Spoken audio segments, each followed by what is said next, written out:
Hey everybody, Weem here. Welcome to a quick Q&A. I'm going to answer some questions that have been submitted to me, and I'll have a link down in the description if you've got one you'd like to add. In the background, I am playing OpenTTD with Vortac. You'll have to excuse my messing around. I was just mostly experimenting while also explaining things to him, so while you won't hear me explain things to him, just keep that in mind. I did a lot of time, spent a lot of time kind of watching him and just chatting with him about the game, but let's dive into this. Kalohe has a very easy question for me here. He asks, vanilla ice cream or Rocky Road? And I don't like Rocky Road, so vanilla. Very simple. Jams asks, what do you think of YouTube's changes, and do you think it has affected you? I don't know. I don't know what to think of the changes that they've made. I was following that a bit, maybe a month ago, when things were kind of going down, quote unquote going down. It's tough. My channel had some changes that I would call negative, and they were, during the last few months of last year. And it was hard for me to know. It kind of made sense what they were talking about. I was like, I can see how that would affect it. And the analytics were kind of telling me the same thing, that my recommended views were way down. And that's how most people find most channels' videos. If I told you a percent, for example, I think it's something like 80 to 90% of the views on my videos come from recommended or search. I guess if you combine those two, it's something like that. So subscribers make up a very small percent of who's watching the videos. And that goes for most people. That's why you can see somebody with 1 million subscribers have, a tenth of that in views. So all of a sudden I had a dip, and I could see that the numbers were down and recommended. So yeah, I mean, it affected me in that sense. But they also make a ton of other changes that we don't know about. So those could have an effect. And then there's just so many other variables. There could be things that I was doing that was affecting that. So it's hard to tell. It is very easy to blame them. YouTube makes it very easy to blame them because they just don't say anything. And we're not looking for algorithmic secrets to how they're doing anything. But, a heads up or some kind of notification that even just a generic changes have been made to the way recommended works, or or even ahead of time that changes are coming. Those kind of things prepare us so that when we see things change in our channel, at least we can say, well, we knew they were going to be messing with this specific thing, so that kind of makes sense. Like, I could let a lot of that stuff go. I just wish we had some more, notification or some more direct connection with them. But it is what it is. They do their thing. So I think it may have affected me, and I don't really have anything to say about the changes, about whether they're good or bad or anything. I used to really dive into this and discuss it a lot with people publicly, especially on Reddit and everything. I had a lot of fun with that in the past. These days, it's mostly talking with other YouTubers about stuff kind of behind the scenes, whether Discord chats, stuff like that. We talk about changes to our channel or things we want to try, stuff like that. So I've dialed way back on the technical aspect of it. I still understand it pretty well, but I'm not so heavily involved anymore. Pro Team Only asks, what's your favorite FPS game? So I kind of stopped playing FPS, not entirely, but I really dialed back a while ago. I think during the peak of my FPS playing time, I would say it was Battlefield 2. So yeah, a while ago. I did play quite a bit of Bad Company. Bad Company 2, right? They did a second one. I think it was the second one I was playing a lot of. Definitely not as much as Battlefield 2, but somewhere right around in that area. I mean, used to enjoy them a lot more going way back. I loved the original Unreal Tournament, played a ton of that. And yeah, it was kind of a bigger thing, but not so much anymore. Now I really like games that are larger open world, crafting, building, those kinds of things, where essentially, as I tell people, games that I can make my own world in them. I can do what I want, make my own creations. They're mine. They're going to be unique to me. Non-linear games. If you give me a game where I have to walk down a path and it's going to be the same path that everybody else goes down, whether that's a literal path or not, I don't really like that. I like to just kind of do my thing at my own pace, whatever that may be. So my favorite FPS, I'm not sure. I guess if I had to pick one right now, it would be, Battlefield 2 back in the day, because I just don't have a favorite one right now. Jumping Fox asks, what is your best YouTube memory? This one is a tough one. I thought about this one a bit. I was like, what was it? What was really exciting? And I thought of a couple things, but they weren't directly tied to my channel. So I don't know that those are worth mentioning, but I suppose one of them, I was thinking about this, one of them was when I did get to 10,000 subscribers. Rage actually asked me a very specific question about that one, so I'll kind of go into more detail on that one later. But I think probably my best memory related to my YouTube channel would be last year, Paul Source Jr. reaching out to me, inviting me to play in Gang Z. To give a little bit of a background, the first time I talked to him was way back, 2012, I believe it was. Myself and a few others worked on a video game called Epic Inventor, and right around the time we were kind of releasing it, he ended up doing an indie test drive of it, and so I chatted with him a little bit on that. And then ever since then, we've kind of talked here and there because it was right around that time I was starting my YouTube channel. And so just little bits here back and forth every few months, or maybe every, maybe a year might go by, just little things on Twitter. And we had kind of talked about, oh, maybe we play a game together. So there was a couple times we, swapped an idea or two. Just little things here and there. So with him reaching out to me and inviting me to join Gang Z, which I had just kind of been seeing some stuff on, it was kind of a full circle thing, right? I went from a dev who had a YouTuber, pretty prominent YouTuber, play his game, to now being able to join and play a game with him, which was something that over the years and talking to him, I kept thinking would be really fun.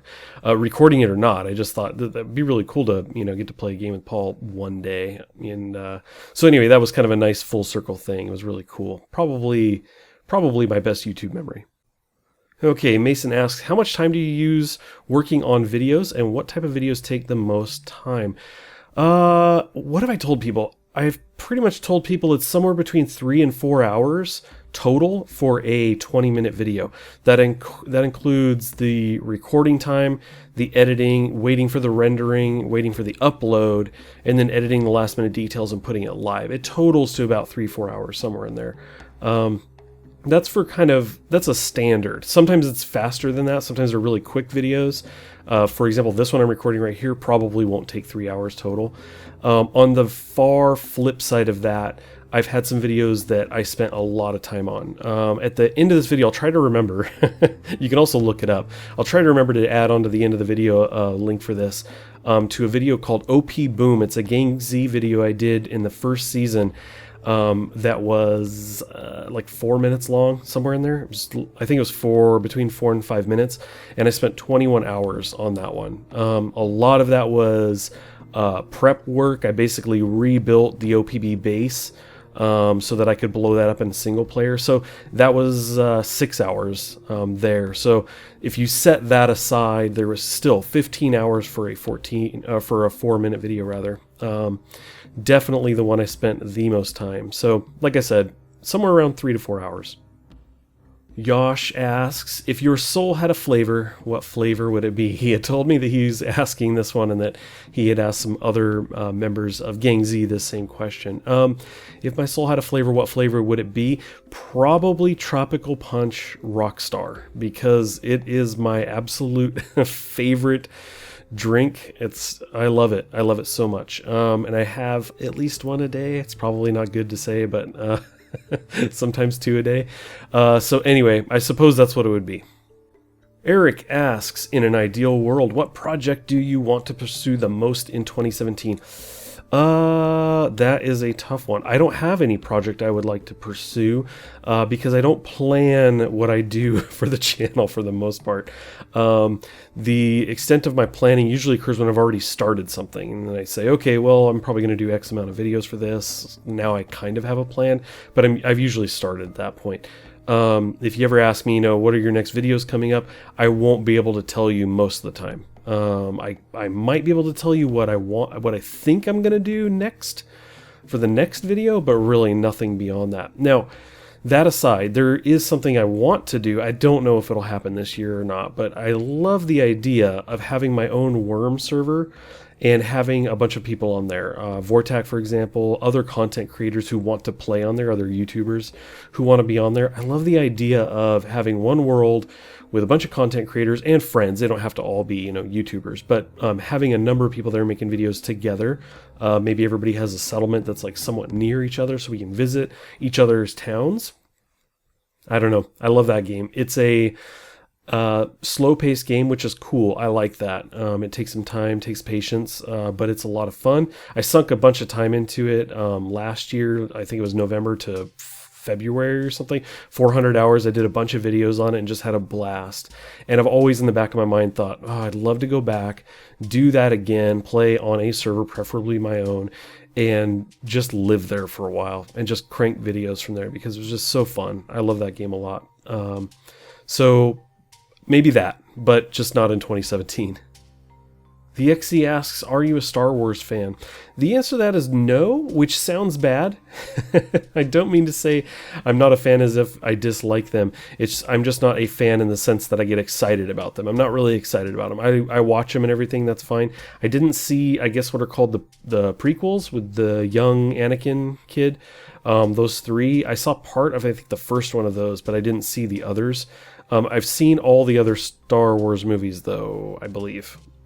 I've definitely seen the oldest ones, for sure. My hesitation is like the newer stuff. I believe I've seen all of them. I just saw Rogue One, whatever that was a few weeks back. So anyway, again, I don't get super excited about Star Wars, so not a fan in that sense.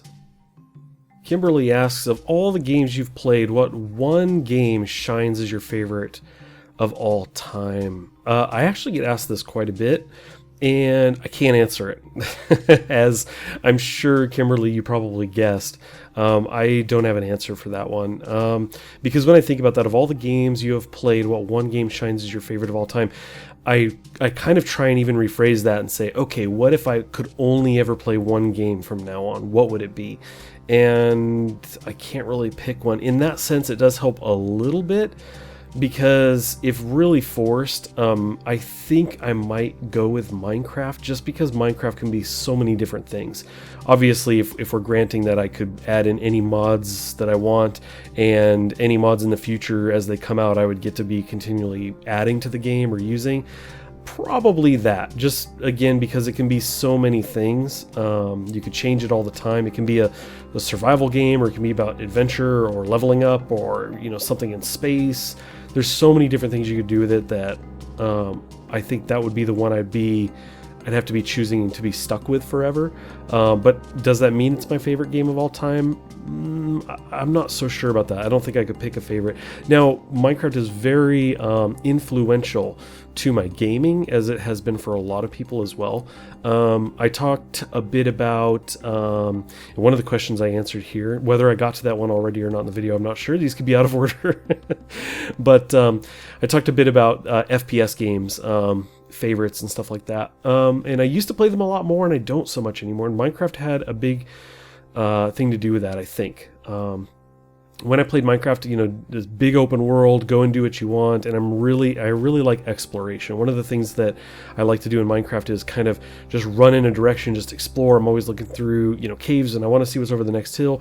Then I'll stop and kind of make a base, like, oh yeah, this is a really cool spot. I just love this spot, And as soon as I get building and everything, maybe give that a day or two, I start to get antsy, and I'm like, oh, I want to keep going. And so Minecraft provided that for me, that kind of escape of, I'm just going to go out and explore the unknown. And I think that's kind of stuck with me. And so a lot of the gaming that I do now, it's really, about, for the most part, is about me doing what I want in a game. Give me a game where I can create my own world, go at my own pace, do what I want. That's what I want to play most of the time. So Minecraft's been pretty influential in that sense. Rage asks, what was your reaction when you hit 10K, and how did you celebrate it? So 10K, when I hit the 10,000 subscriber mark, I actually don't remember when it happened. Was that last year, 2016? It might have been. I can't remember. But I do actually remember what I did that day. I remember I wasn't overly excited. I'm not really super excited about milestone numbers, because to me, the difference between 10K and 9,999 or 10,001, I mean, these are just kind of numbers. It's kind of nice, going to the 5-digit from a 4, I suppose, but mostly I just thought about where, I had been and where we were at. It was kind of a time to reflect on that, and I was telling my wife about it, and she said, my wife's name is Nicole, and she said, we should, let's go out to eat or something, which really, we kind of go out to eat a lot, so it didn't really change much, but we did choose kind of my place, the place I really like, and so it was kind of cool because in that sense, it was like, oh, we're here to kind of celebrate that. So that, we'll go ahead and call that a celebration. So that's what I did. I basically went out and had dinner like most nights. Cam asks, what early access titles have you been looking to play this year? Let me think about that. Off the top of my head, I'm not really sure. I'm looking at games all the time, but I don't get overly excited about what's coming, except in some rare cases. So right now what I can tell you is I'm pretty excited about Conan Exiles. Pretty excited to play that. Talked to the dev along with a number of other YouTubers. We know that keys are going to be coming for that for us. I think I'm going to get that early. The early access is the 31st of January, and I think that we get ours like the 27th or something, which is like falls right on a weekend. So I'm pretty excited about that.